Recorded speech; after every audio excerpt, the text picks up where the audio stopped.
Conference is being recorded. I now hand the conference over to the management for their opening remarks. Thank you, and over to you. Good morning, ladies and gentlemen. This is Rakesh Sharma here. Thank you for taking the time to join us for the call today. We announced our Q4 and annual results last evening. I'm sure by now you would have gone through the details and may have questions. After a brief opening remark, we can move to the Q&A. But foremost, let me introduce our Chief Financial Officer, Dinesh Thapar. Dinesh has joined us from Reliance Retail, where he was the Group CFO. Prior to that, Dinesh spent a couple of decades with Hindustan Unilever Limited, where he held a range of leadership roles across corporate finance, business finance, investor relations, supply chain, and even in managing JVs. We are really delighted that Dinesh has come on board Bajaj Auto's top team, and I'm sure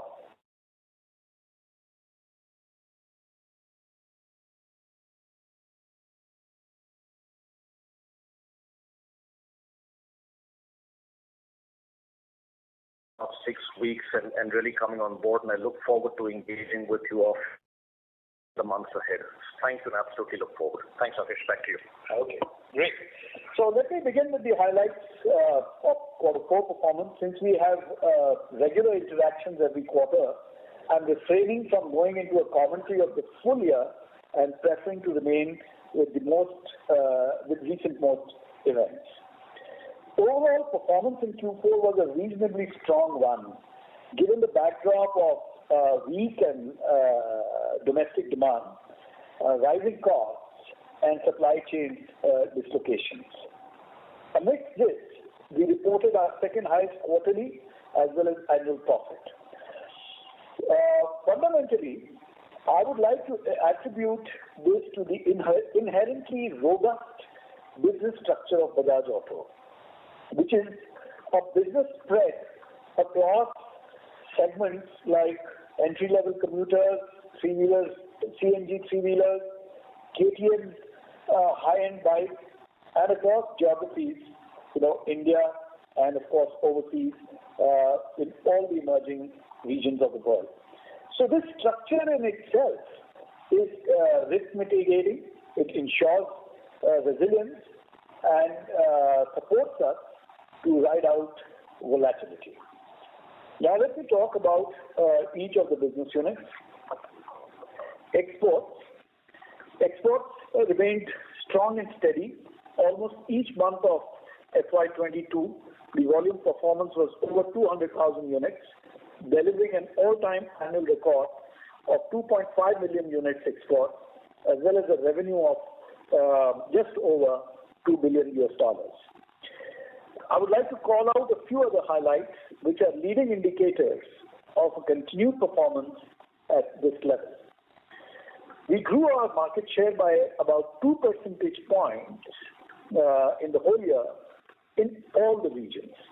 Latin, Africa, South Asia and Middle East, and ASEAN all witnessed a 2 percentage point improvement in market share. Over 80%, in fact close to 85% of our revenue continues to come from markets where we are holding number 1 or number 2 positions. This is a very important point because it gives, it's a leading indicator about how we will be able to continue to harvest the return, post-pandemic return in each of these markets. The share of our sports brands, Pulsar and Dominar, has continued to increase quarter on quarter and is at its highest now. We have a large order book for Dominar from Latin, Europe and Asia, and with Dominar we are securing leadership positions in the quarter-liter class in many countries.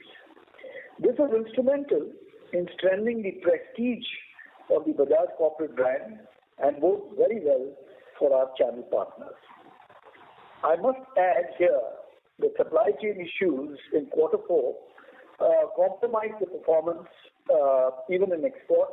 Otherwise, we should have been better by at least 5% or so.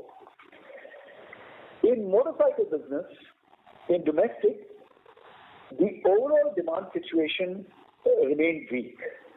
As per Vahan, the estimated decline in registrations of motorcycles was 12% for the industry over Q4 of last year. And this decline was visible across all segments. In fact, FY22 has been the lowest year for the two-wheeler industry in a decade. And for sure, this is signaling two things. The two-wheeler customer, representing the relatively weaker section of the society, has not recovered from the economic hardships. And the cost increases on account of inputs and other regulatory requirements continue to retard the demand recovery. Bajaj Auto, however, fared slightly better than industry and declined less than the industry decline, resulting in gain in retail market shares from 18% in FY21 to about 20% in FY22. And these numbers I'm quoting are from Vahan registrations. We can confirm that our new product introductions, which I've been talking about in the previous quarter, they've been very well accepted. The Pulsar 250 Twins, the NNS, have had an outstanding reception, enabling us to gain share in this sub-segment and indeed in expanding the segment itself. With the CT110, we made a play for improving the quality of our portfolio in the entry commuter segment, and it is showing very good resilience despite price increases. It has forged a unique position based on its style and design. This has bolstered our profitability in that segment. In the middle segment, the NS 125, which is the most expensive 125cc in its segment, almost 22% more expensive than the average 125cc bike. It is doing extremely well. It is today 45% of our 125cc portfolio, with a big thumbs up from the youthful buyer. Almost 60% of its buyers are below 25 years of age. I would also like to call out in the motorcycle business unit the completion of a 2-year project at our dealership, which has put in place a robust system of measuring customer experience and using dynamic feedback to improve it in the moment as well as structurally. Over 1,000 dealerships of motorcycles and KTM have been covered by the NPS system, and these have done a lot to improve the customer experience at our showrooms and service centers.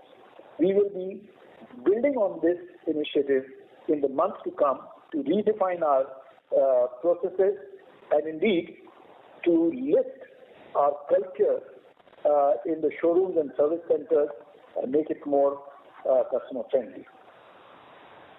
For the CV business, the domestic three-wheeler business continued to see improvement as economic activities returned to normalcy. In retail terms, we've sold over 52,000 units in the quarter, an improvement of 15% over Q4 FY21. This brings our retail market share close to 70%, which is our highest ever. Beyond overall leadership, we are now leaders in every segment, in passenger and cargo, large format and small format, CNG and otherwise. The current cost economics of CNG versus diesel, the government's focus on increasing the CNG penetration, and that being a highly preferred choice for CNG, leads us to expect to outperform the industry through this natural transition. Our market share in the CNG segment, inclusive of passenger and cargo, is now 77%. The CNG segment itself has moved from 24% of the industry in FY21 to 62% in Q4 FY22. So it just tells you which way the three-wheeler industry is moving. Unflinching support of auto finance has been a key enabler for the outperformance of this business unit. EVs, on electric two-wheelers, we have sold over 3,300 units during the quarter and have an order book of over 15,000 units. We've also added another 12 cities during the quarter, including cities like Delhi, Mumbai, Surat, and thus bringing the overall count to 20 cities. But I just want to take a moment and re-emphasize our near-term plans and the emphasis of these plans. For EVs, we prioritize certainty and safety over speed. EV is a nascent segment, and we are keen to see the responsible development of this category. It's a great opportunity for Bajaj Auto at a global level, and we are very optimistic about its growth. However, we believe we are in the build phase, which precedes the scale phase. And in this build phase, we have three objectives. Foremost, build a dependable brand on the basis of product performance and customer experience, inclusive of high-quality service support. Build deep capabilities in R&D, manufacturing, supply chain, and customer experience. And finally, build a portfolio of products across personal and business, low speed and high speed, two-wheelers and three-wheelers, fixed batteries, and swappable battery systems. So we expect that in the next 18 months or so, we will be guided by building capability, which hopefully will keep us in good stead to scale up and aspire for leadership, not just in India, but globally. We will be launching our electric three-wheelers in a limited way by the end of this quarter, probably in June. So a word about our financial performance. It was a good quarter. We delivered an EBITDA of 17.5%. This is our calculations. The underlying, I must call out, was 16.8 because net of one-time accruals like Maharashtra government incentives. Even this is 120 basis points higher than the EBITDA in Q3. There were multiple factors that drove this improvement. Foremost was the mix of the business units in favor of export. The export constituted 60% of our volumes in Q4 compared to 55% in Q3. And as you know, exports we enjoy relatively better profitability, and that is what has impacted the margins. Secondly, superior performance of better margin products in the export portfolio as well as domestic, and a net positive impact of price increases, which were slightly ahead of the material cost increase. As you would have noticed, this has driven up the ASPs by about 7% in between Q3 and Q4.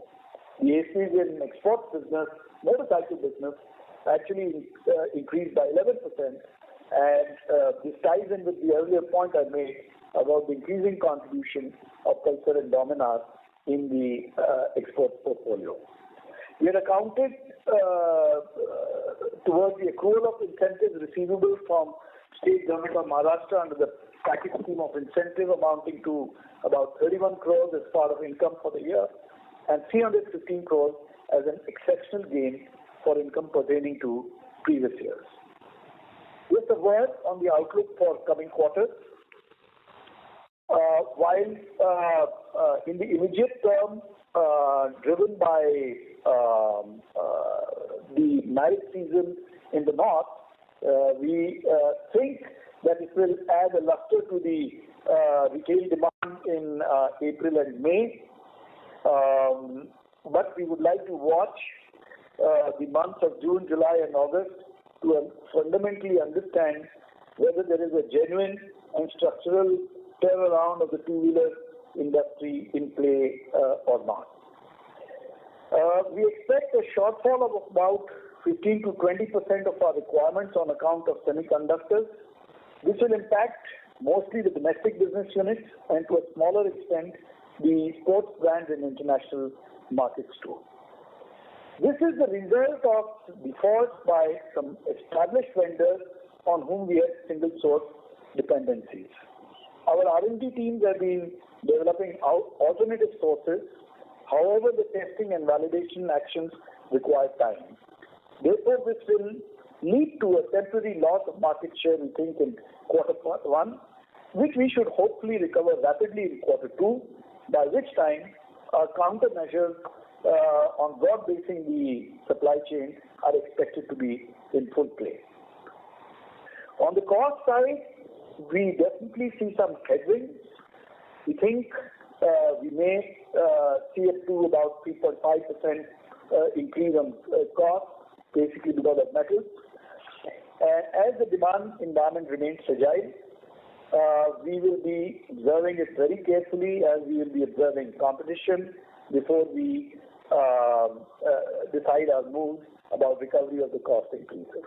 However, on 1st of April, we have already taken a price increase of covering about 1.5 to 2% of this cost increase. And the balance, like I said, we'll watch demand and competition before deciding on it. Finally, the board yesterday recommended a dividend of rupees 140 per share, which amounts to about a payout of 4,051 crores and a payout ratio of over 80%, in line with our dividend policy of distributing up to 90% of the surplus. Thank you very much for listening in, and now we can open the floor for Q&As. Thank you very much. We will now begin the question and answer session. Anyone who wishes to ask a question may press star and 1 on the touchtone telephone. If you wish to remove yourself from the question queue, you may press star and 2. Participants are requested to use handsets while asking a question.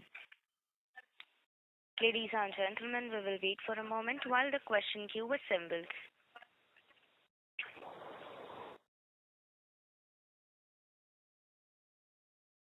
The first question is from the line of Pramod Kumar from UBS. Please go ahead. Yeah, thanks a lot for the opportunity, Rakesh and Dinesh, and congratulations on an excellent print, and also welcome Dinesh to Auto Space. So look forward to interacting with you. Rakesh, my first question is on the export outlook, because it's been kind of more stable in terms of the volume trajectory of late, though you've been talking about good demand in the end market, and they've also absorbed much higher price increases versus the domestic consumers. So given that context and the growth what you've had this fiscal, how would you see export as a space for FY23 at the industry level, in vis-a-vis domestic demand, and also if you can provide some guidance on whether it can do a double-digit growth again in FY23 as a segment for the industry? I suppose you meant a double-digit growth for the export business unit. Is that what your question was about? Yes. Okay, so the outlook for exports is quite steady. We've been clocking over 200,000 units, as you know, and we expect to continue this thing. Now, like I mentioned in the opening remarks, our competitive position in all our markets is fairly strong. Out of the 70 markets or so, I would say at least in 65, we have very, very leading positions. We have, dealerships, service centers, people, manufacturing, all that is very well position. And most of the markets, are doing pretty all right. All the regions are in the growth phase. There is a little bit of uncertainty about local currency movement vis-a-vis the dollar, and till now it is not very alarming at an overall level. There are some hits and misses here and there, but apart from that, we are seeing a steady business environment overseas, and we feel that we should be able to get a disproportionate share of the market growth, which will mean that we continue to increase our market share. And like I said, the best thing is, the performance of the Pulsars and Dominars. And as the year rolls on, the new Pulsars will start to hit Latin America. And we can already see, our order book for Dominars, for example, is, we already got an order book which we can't service in the next couple of months. It is showing that the customer is really responding very well to upgrading to the 250 class. I am getting a bit of a deja vu over here because a few years ago, when we launched the Pulsar 200 NS, we were worried whether people will upgrade from 150 to 200 or not. But it had an outstanding reception in Latin America, which sort of changed our fortunes in Latin America, even for the corporate. I am seeing a same play with Dominar and subsequently, hopefully, with the Pulsar 250. And that bodes very well for our bottom line in the business unit also. The only issue which has to be really managed is the shortfall arising out of Egypt. As you know that Egypt banned the three-wheeler import, and we, through our distribution partners, have been in touch with the government and supporting them. The government is trying to work out a solution which sort of takes care of the congestion issue which they have, the registration issue which they have, but still solves the problem of short distance mobility in interior villages. We are in very, very close and very good discussions, but these things take time. So that used to be a big market. So in the immediate, we are facing a gap over there. But I think in 3 months or so, or 3 to 6 months, we will see a solution emerging, and that's done. So that business also returning. So apart from that little big that piece, everything else seems to be in good nick in export, and we expect to deliver a double-digit growth. Our 5-year objective, and I'm counting 5 years from 2 years back, is to double the international business on the basis of largely deepening our share in existing markets and to some extent entering new markets like Brazil and Europe and a little bit in Asia. Yeah, thanks, Rakesh. Second question is on the profitability, because at one end in 4Q we had one of the best ever mix, right? Because international and domestic was doing at the expense of lower margin category 100cc domestic. So with the marriage season going good and demand coming back to an extent for that category, you should ideally see some bit of normalization of your mix, right? And then there's a commodity headwind. And in that context, just want to understand, how do you see the domestic mix evolving with three-wheelers coming back, but at the same time there's electric three-wheelers which are taking more and more share, and you are launching an EV electric, which could have implications for your margin mix in that category. And then there's the commodity overlay, right, which you kind of hinted to. So given this directionally, how should one look at margins for the next fiscal? I'm not want to compare to last quarter, which was a pretty upbeat number. So on a YOY basis, how should one look at margins, say, for 23 versus 22, Rakesh? So, in your manner of asking your question, you answered it partly already. Because you're very right. The margin it's a blended margin for Bajaj Auto. And so the positive, let's look at the positives first. I think a continued story of growth in the export business unit and the improvement in the portfolio within the export business, which I talked about. So that's a positive thing. You rightly said the return of the three-wheeler business. It is going from strength to strength because traffic is coming back, and it is now almost at normalcy at 92 to 95%, and it will be over 100% in few quarters. And again, here what's happening is that the mix is changing in favor of better margin products for us. So that's a very big thing. The arrival of the electric three-wheelers would not have much of a play because our objective in at least FY23 is a cautious introduction. You know, the three-wheeler is a commercial vehicle, and we need to make sure that the customer and future customers feel completely reassured about the vehicle as well as the support system surrounding the vehicle. So we're not going to be making a big play. We're going to be launching the three-wheeler in June in a couple of cities only, and then observe for 3 months and then expand to 10, 15 in that manner. Pretty much similar to the playbook which we deployed in Chetak, but that of course got interrupted because of COVID. So from a volumetric point of view, the E3-wheelers are not going to compromise the profitability of the three-wheeler business because it's pretty small. The third thing which I would like to say is that, you know, our price increases in export business and to some extent in three-wheelers and the sports brands have been ahead of competition and have been digested pretty well. You know, you've got to keep testing the optima between share growth and profitability. And I think one of the good gains from Q4 was we tested it.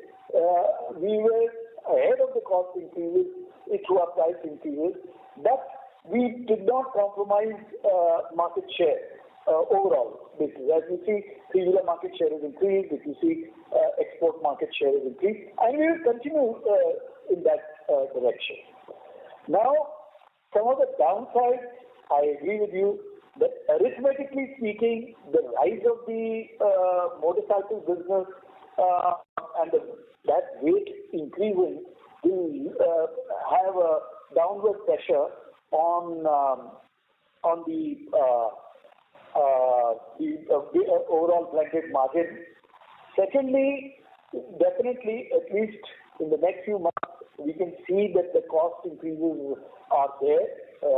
They're very real. And like I said, we have only recovered, let's say, 1/3 of it. So that will certainly be an issue to watch out for. I cannot tell you what our play is going to be on that, because if indeed this cycle of April, May and the return of demand continues and we sense that demand is recovering nicely in June, July, it emboldens the industry to pass on the cost increases and increased price. If it does not, then one is a little bit more circumspect about price increases. So, but then of course, for us, there is that soft devaluation which is in play every quarter. 75 goes to 75.5 and 75.5 is now going to 76.2 kind of a realization. So that is buttressing the mitigating this cost increase. So I would say that we'll take it quarter by quarter. There are positives, but there are downward pressures. And if by the end of the year we are able to hold on to this, it would, I think, be a very, very good performance, but it will be challenging. I unfortunately cannot give you even a band at this point of time. Thank you. The next question is from the line of Binay Singh from Morgan Stanley. Please go ahead. Hi team, congratulations for good earnings in this environment. 2-3 questions. Firstly, Rakesh, could you share a little bit more about your hedging strategy? What kind of realizations on rupee dollar did you get in the March quarter, and how will the currency impact you in the coming year? Secondly, among your export markets, we've seen a challenging environment in countries like Sri Lanka, Nepal. Could you share what percentage of this 200,000 monthly run rate is coming from these countries? That's it for now. Thanks. Okay, let me take your second question first. See, Sri Lanka, it's got into the news recently because of the protests, etc., spilling over onto the streets. But it has been facing a foreign exchange crisis for some time now. And Sri Lankan government, in response to that, had banned the imports of auto products as well as some other categories.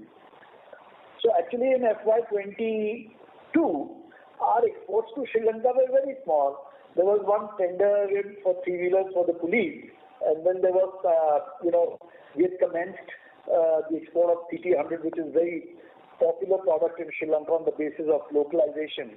And this would be less than 1% of the overall. So FY23 does not really get affected because of Sri Lanka compared to FY22. Secondly, your second country which you asked was about Nepal. Nepal, we do again about 5,500 units, including three-wheelers per month. We have got the number one position over there. So you can calculate in the overall scheme of things, it is not very big. So I think that the Nepal issue will probably be over sooner than later. And really the season comes up around the Shera time. So about a month or two before that, I definitely see the country opening up. On the foreign exchange bit, I think Dinesh will answer that. Sure, I think you had a question on foreign exchange. So just Rakesh mentioned this in his prior comments. So our realization for exports in quarter 4 was at 75.5. Clearly better off from what it was in quarter 3, which was just about a tad over 75. With the way rupee depreciation is happening, we expect that the next quarter could land anywhere between 75.5 and 76. That's the current outlook as we have it. That's very helpful, Dinesh. And lastly, could you comment a little bit about KTM? How was KTM profitability in this quarter? Well, see, we don't get into segment and brand-wise profitability, as you know. But KTM in India and overseas enjoys better than average profitability. And Vijay, just if I may interrupt over here, I think with the change in the structure, now we are holding shares into PMAG, which is a listed entity. So the numbers are publicly available and they can be directly sourced from there. Yeah, sorry, my comment was really on the KTM business within Bajaj Auto. I was not commenting on KTM AG, and KTM business within Bajaj Auto, which is exports as well as domestic under the KTM and Husqvarna brand, where overall profitability is superior, but we don't get into the details at that level. Thank you. The next question is from the line of Raghunandan NL from MK Global. Please go ahead. Thank you, sir, and congratulations on good set of numbers and welcoming Dinesh, sir. Sir, firstly, on the Q4 result, the press release had mentioned deferral of raw material cost increase. Can you quantify what was the positive impact in Q4 margin because of this deferral? Okay, so I'm not going to quantify the number, but let's give you a directional sense of what we had said. We had anticipated that we were going to be getting some amount of cost inflation, and what the team was able to do was on the negotiated part of the cost portfolio, able to push that out into quarter 1. So a lot of that inflation is what we're going to be seeing in quarter 1, as Rakesh had just mentioned. We think material inflation in quarter 1, as things currently stand, could be in the range of between 3.5% to 4%, but that is now with metals, the metals portfolio continuing to inflate. You'd be aware that on just some of the key raw material that we have, which is, let's say, steel and alloys, that's currently seeing inflation of anywhere close to 10-15% already. We don't know where the quarter will end, but 3.5-4% is what the impact looks like currently. At this point of time, we're trending to try and recover about anywhere between a third to a half of that in the pricing that we've taken in April, but we'll wait and watch how the quarter plays out. But to give you a sense, the last quarter did benefit from that. I think the pricing impact, what we saw as a benefit in quarter one, was just about 1%. Thank you, Dinesh. That was helpful. Rakesh sir, can you talk about the expectation of a recovery in the student demand in FY23?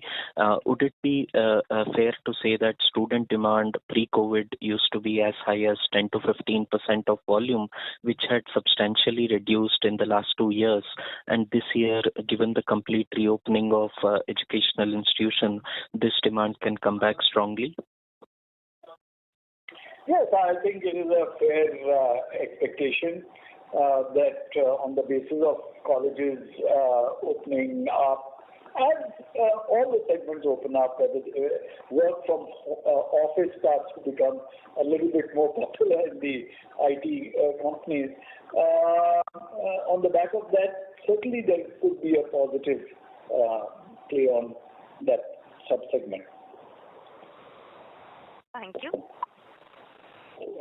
The next question is from the line of Kapil Singh from Nomura. Please go ahead. Hi, sir. Thanks for the opportunity. Could you talk about what was the spare parts and exports revenue for the quarter? And also, we've seen a dip in the employee cost on a QOQ as well as a YOY basis. So, some color and outlook for next year for the same.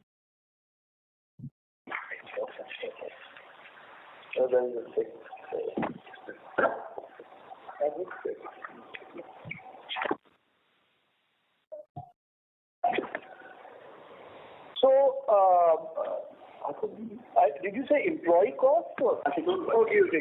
Let me just. You wanted to know about the spares revenue.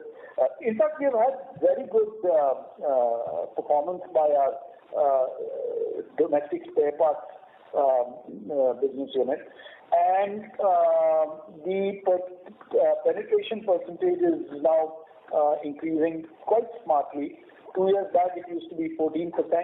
Now it is about 18%, and the spare parts profitability again is very high. And we expect that this 18% will probably be moving into the 20% zone.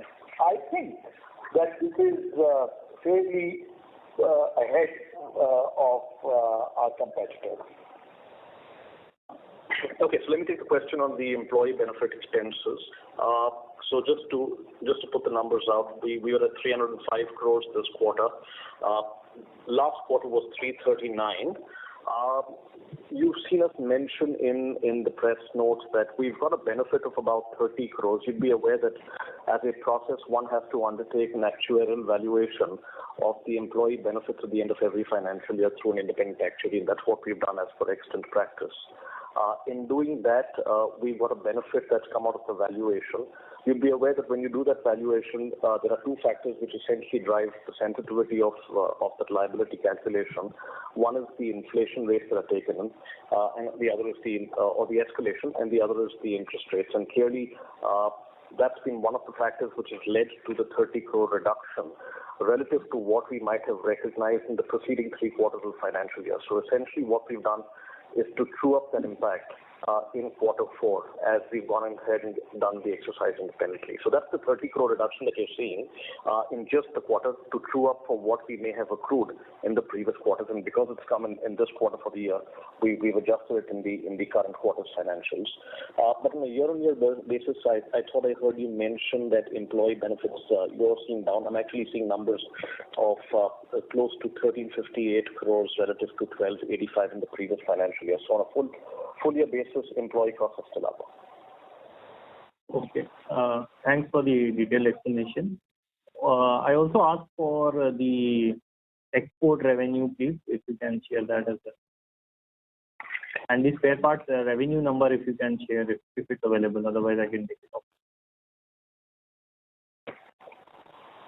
Kapil, I can separately share that with you. Sure. All right. Sir, One question is on the mix that we see for the quarter. There is a significant drop in volumes for CT and Platina. So is this a conscious choice of allocation that we are doing because of the chip shortage? And directionally, when you look forward for next 1 or 2 years, will this segment be a focus segment for you? Because you've been very successful in premiumization as a strategy globally. So I just wanted to know your thoughts on the same. Yeah, the first part of your question, the answer is yes, absolutely. We have prioritized the use of the chip towards higher profitability products, higher profitability geographies.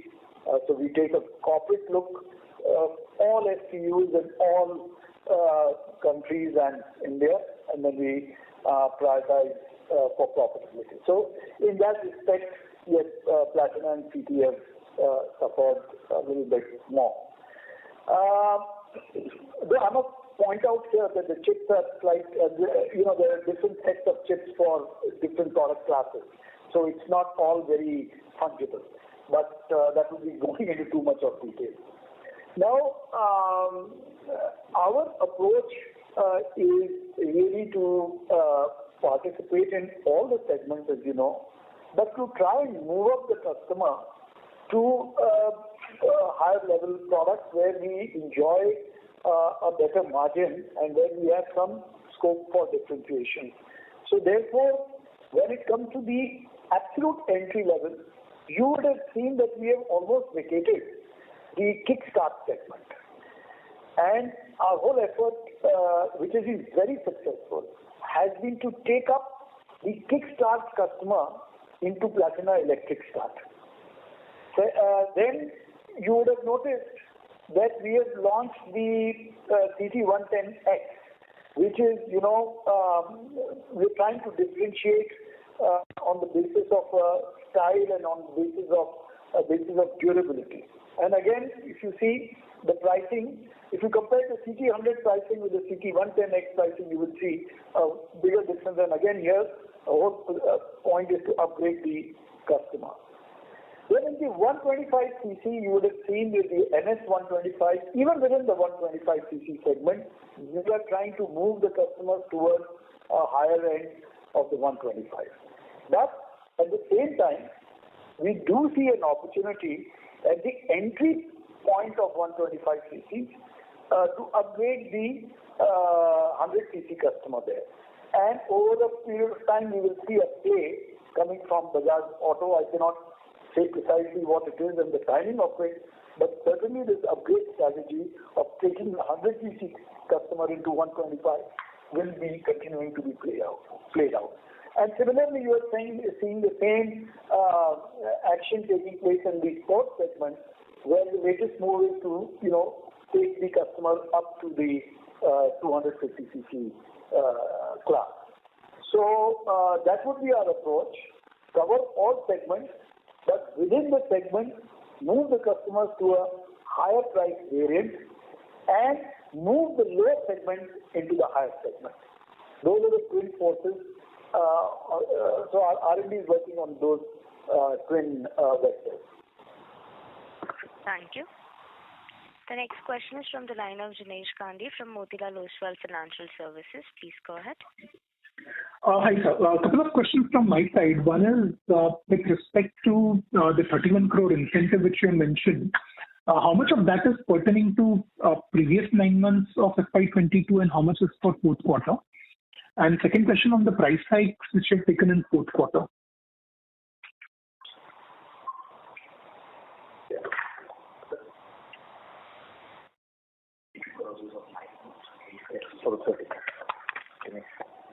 Okay, hi Dinesh. To your question on the incentives, let me just take a minute and actually explain this for the benefit of everyone. So, this is the package scheme of incentives that was announced by the government of Maharashtra in 2007.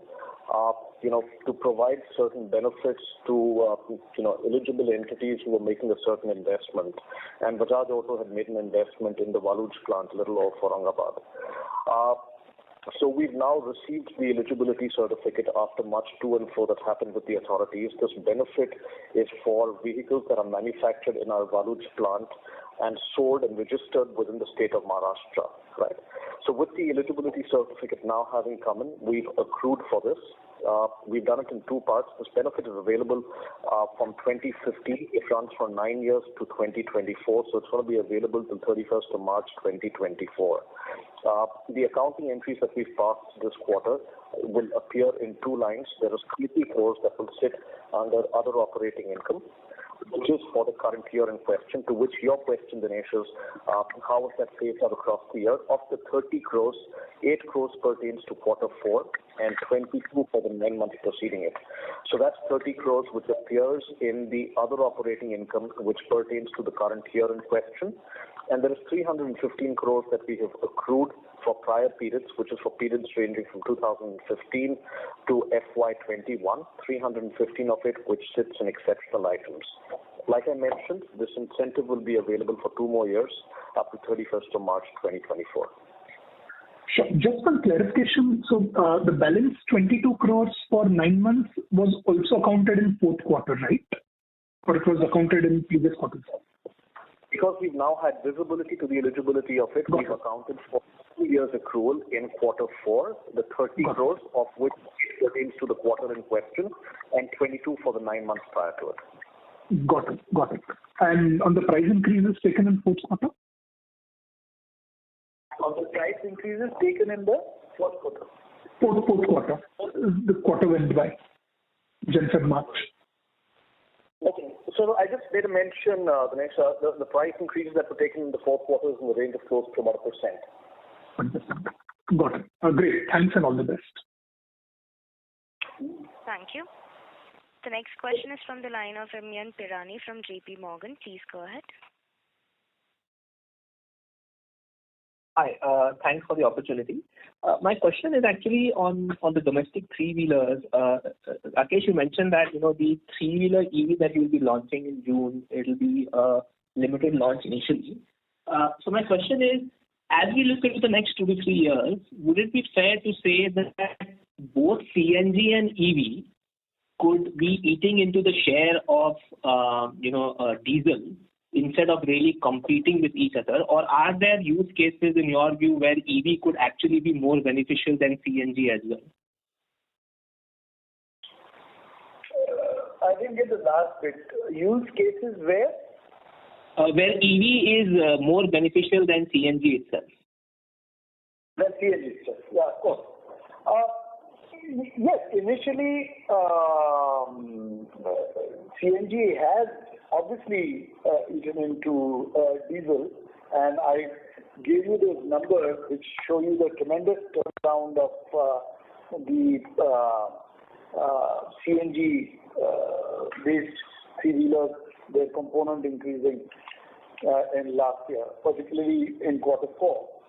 Now, at this point of time, given where the CNG prices are, and given the electricity cost and the cost of the EV three-wheelers, we feel on total cost of ownership, there is almost parity. However, both we are expecting a major price increase in CNG in the coming months, and at the same time, this reduction in cell cost, which was being assumed by the industry over the last 5 years or so, of a consistent decline in cell cost, has not been experienced this year. In fact, costs are going back to almost 2019 levels, and therefore we don't see the electric three-wheeler becoming cheaper from that point of view. And therefore, right now the cost of ownership is almost at parity, assuming that both CNG and electric three-wheeler prices rise. The penetration will now depend on how well we are able to reassure the commercial driver of range, resale value, and robustness of the product. And that is what I was saying, is that we want to take our time about it and go in a systematic way with this engagement. Now, if I take a long shot view of things and we see that supply comes on stream for cell cost and the reduction in cell cost resumes its downward journey, then over a period of 3 to 5 years, I certainly think that electric three-wheelers will start to replace, will start to cannibalize CNG as well at some point of time. In terms of use cases, new use cases which till now are not in operation, it's a very mature category. So I do not see, lot of use cases coming up. But I do see, from our point of view, the eclipsing of the e-rick. The e-rick, which is actually a substantial sub-segment in the prices, almost like 40 to 50%, is already this ramshackle lead-acid-based three-wheeler, which is very, very widely prevalent in particularly North India and East India. Yeah. Definitely, I see as and when the e-autos based on lithium ion with much better customer, with much better sort of features and ownership, rideability and all that, they will start to eclipse the e-ricks. Because the e-ricks are, in quote, a very jugaad solution, and they will not be able to withstand a superior product. So I actually see a big new segment opening up for the e-three-wheeler. So it's not a new use case, but it certainly is a new catchment area of an existing use case. And we just have to see what is happening, unfolding in China, where in fact in many places Chinese government has mandated that lead acid must move to lithium ion. And therefore,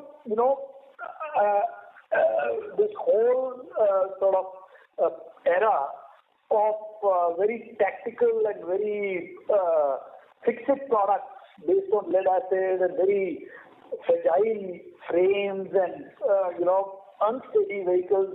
You may have seen a lot of videos of these vehicles toppling over and all that.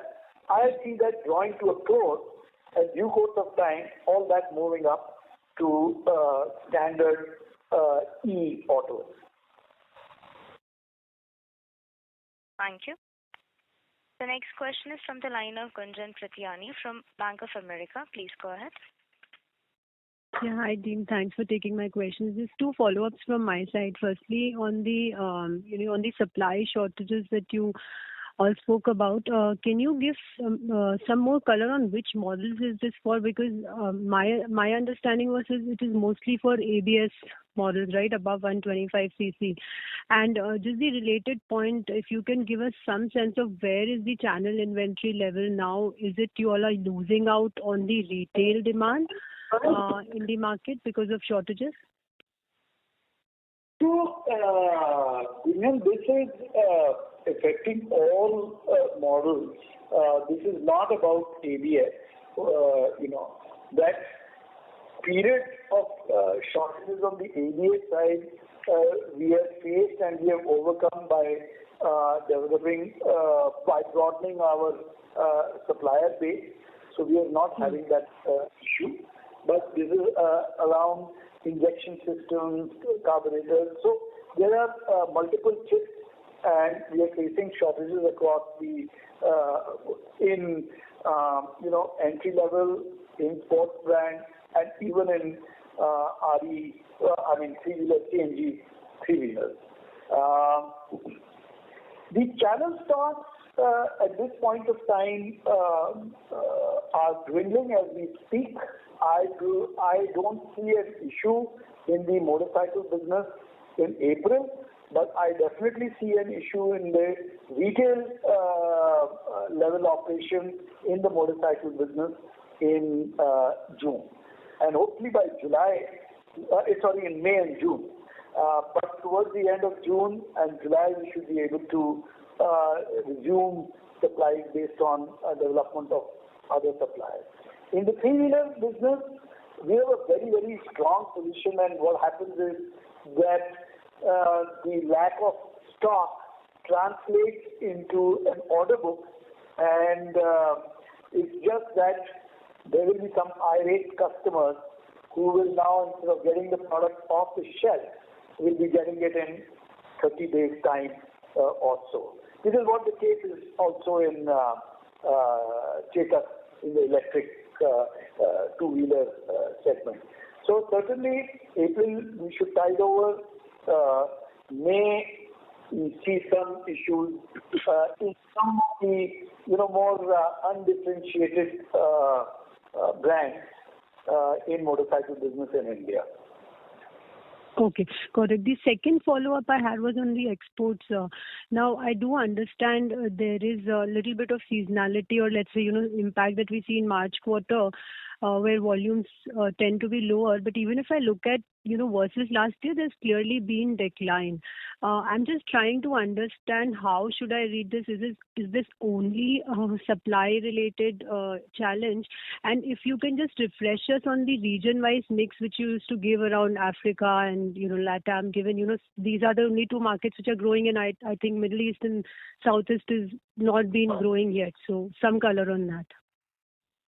So the way I would like you to read this is, see, there is a lot of base effect, and I agree with you when you look at it at the surface, it does seem like that, because last year at this, for a good 6 months, there was the release of the pent-up demand, and you see the other thing which was happening was that the transit times were increasing, as a result of which there was a big increase in uptake by the distributor, because the stock levels had to be rebuilt and pent-up demand was coming up and all that. The way we look at it and what gives us confidence is the retail level. So, which obviously doesn't get reported, but our retail performance across the board is at its highest ever. So if you had asked me the same question last year, our shipments were way ahead of retails last year, because the stock had to be built up, transit times were increasing, and that gave it a higher base. And that is why you are seeing some negatives and or small positives. But if I compare retail to retail, which I do internally for all we are having a very good movement. So this sort of will get ironed out, I think, in a few months' time. So for a few months you might see, this till about August, you might see that either it will be slightly negative or slightly positive. But at the retail level, it is a double-digit growth. In fact, if I'm not wrong, I think Jan-Feb-March was our highest ever retail globally. So it's running at that level. And this comment is mostly on motorcycles. I've already talked about the issue of the gap in three-wheelers from Egypt, because we used to do almost 6,000 units per month in Egypt, and that's now zero. So apart from that, one is seeing very good retail. In terms of the spread, about 50%, 50 to 55% is Africa, about 20% is Latin America, tad under 20%, and the balance 22 to 25% is Asia, Middle East, Asia, and ASEAN. In ASEAN, the recovery, most of the countries, our top 20 countries and the region, all of them are now back to the pre-pandemic levels. Places like Africa has charged back even better. So they're doing much better than the pandemic level. Latin is also great. I think only Philippines, Malaysia are still not reached the pre-pandemic level. And of course, Nepal, Sri Lanka for other reasons. So I would say Nepal, Sri Lanka and Philippines still trailing behind from pre-pandemic levels. Other than that, almost all the countries and regions are back to the pre-pandemic levels. Thank you. The next question is from the line of Chirag Shah from Edelweiss. Please go ahead. Yeah, thanks for the opportunity and the congrats for good set of numbers. So my first question is a follow-up on this chip shortage, your commentary that you would be able to procure 15-20% lesser than what you intend to. Now, if I look at last whole year, how should we look at the volume build-up for this year? Because last year itself we were having supply challenges, either ABS or chips or both combined at some point of time. So our base is already suppressed. We can expect a growth over last year, at least that kind of supplies are secured for you? A reasonable double-digit growth over last year? Or even that is under a question given the shortages that you have indicated? Yeah. So let me summarize that for you by just commenting on each of the business units. Exports, I already told you, I think Pramod had asked this question right in the beginning, and Gunjan also asked this question just now. On the back of our competitive position, improvement in retail performance, we definitely and entry into some new markets, we will continue to drive for a double-digit growth in the export business unit. And export business is about 50%. 50 to 60%, depending on how the others. So that's half of the business very firmly on a double-digit growth track. When we go to three-wheeler business, most certainly on a growth track, and largely because, again, not just that the market is coming back, but the market share is at an all-time high.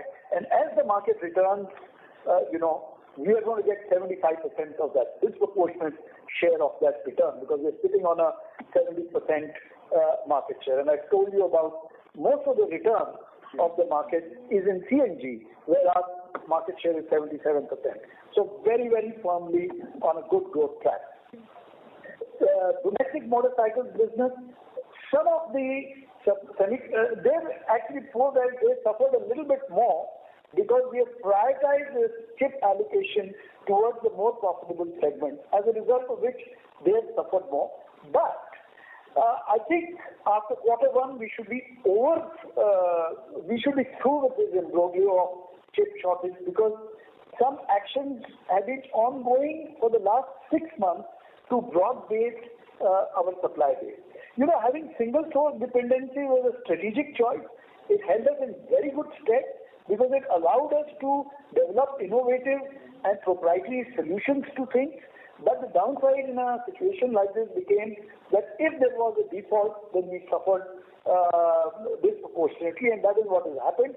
But we have, over the last 6 months, brought base to supply, and July onwards we should be coming back to it. Now, given the fact that we have got some really solid play in the sports segment and in the 125cc segment already out there in the market, because the Pulsar 250s, etc. has been accepted very well, and we've got a stream of products. We're waiting for supply chain to stabilize. There's a stream of products, good pipeline, which is waiting for its launch. And of course, the 125cc continues to do well. A couple of launches here and there in the 125cc segment will also take place. And I think we will definitely see a strong growth in the domestic motorcycle business as well. So apart from Q1 hiccup in the domestic side, I see all this falling in place very nicely. Someone had asked a spare parts question, and this year we have grown by 25% in domestic spare parts. We are going to further accelerate this. We have shifted our strategy in spare parts from being more distributor engaged to retailer engaged. There is a slew of digital initiatives which allows us to engage with 25,000 retailers, of course through distributors, but gives us a much better thrust into expanding the spare parts penetration. And we have sensed an opportunity here because of COVID. Some of the smaller manufacturers of spare parts in northern India have got weaker, and this has opened up a nice opportunity in a very, very profitable business segment. So that as well, we're going to, look at very, very high growth in this year. So when I put it all together, the growth agenda is very much on. We can watch this cost increase and inflation a bit carefully and make sure that the semiconductor bit is history by July. So thank you very much for the elaborate answer. And just a follow-up, so on the EV front also, the two-wheeler on the Chetak side, we are doing around 800,000 units a month broadly. How should we see that part of ramp up? Are there any specific challenges on supply chain in that specific part of business, which is hindering our volume ramp up? I'll tell you, we are not pursuing. What is hindering us is the semiconductor shortage. And the problem with this is that you can calculate yourself that there is a 6 to 9 month waiting period. I think that is too much. And the customers I'm very worried about annoying the customers. Now here we are trying to win the customers, make Chetak a brand which we want people to fall in love with Chetak yet again. And there we are, in the first step itself annoying the customer. Because we're not able to, they're thinking, sir, please tell us the date when we will give. And I feel very bad. Our team feels very bad that we can't promise the customer. She's saying that, okay, tell me a date which you will give me in 2 months' time. And we're not able to do that. I don't want our business and our brand to be in that position. So we are not pursuing volume, but I can tell you one thing. By end of this year, our objective is to be the most preferred brand in 100 cities in three-wheelers, in electric scooters. Chetak must be one of the most preferred brands. Now, people may not buy it because it is the most expensive, but when they set out to buy it must be in the consideration set. This is our objective, and this is going to be achieved on the basis of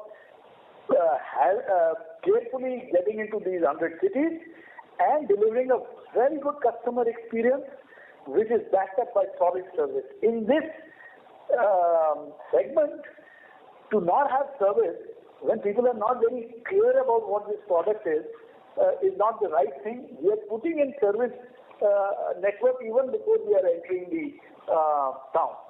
So I want to be led by that aspiration rather than by a volumetric aspiration, because on that I've not got any control. If we get the supply chain, we're going to max it.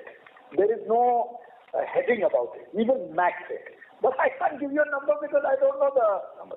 But we're now going to spread the butter a little bit all over the country and make sure that we achieve that status in 100 cities. Thank you. Ladies and gentlemen, this was the last question for today. I would now like to hand the conference to Mr. Anand Newar for closing comments. Hi, thank you everyone for joining the call. I see quite a few messages. I'll be taking calls after half an hour from now. On certain numbers that I've not asked on the messages, I just quickly run through them. The spare revenues is about 980 crores. Again, split as 80-20 between domestic and exports. Our exports revenue is about $500 million, translates into somewhere around 4,000 crores. And on the financing bit, it is close to the same number that we had last time, which is about 55% of our two-wheelers are financed. And most of it, about 75% of it is financed through Bajaj Finance. And just one more information, there is our recording of this call will be put on our website either by today or max by tomorrow first half. So you can probably get access to it, and if you miss certain parts of the call, you can really get an access to it tomorrow. That's all from my end. Thank you once again for joining. Thank you all. Thank you. On behalf of Bajaj Auto Limited, that concludes this conference. Thank you for joining us, and you may now disconnect your lines.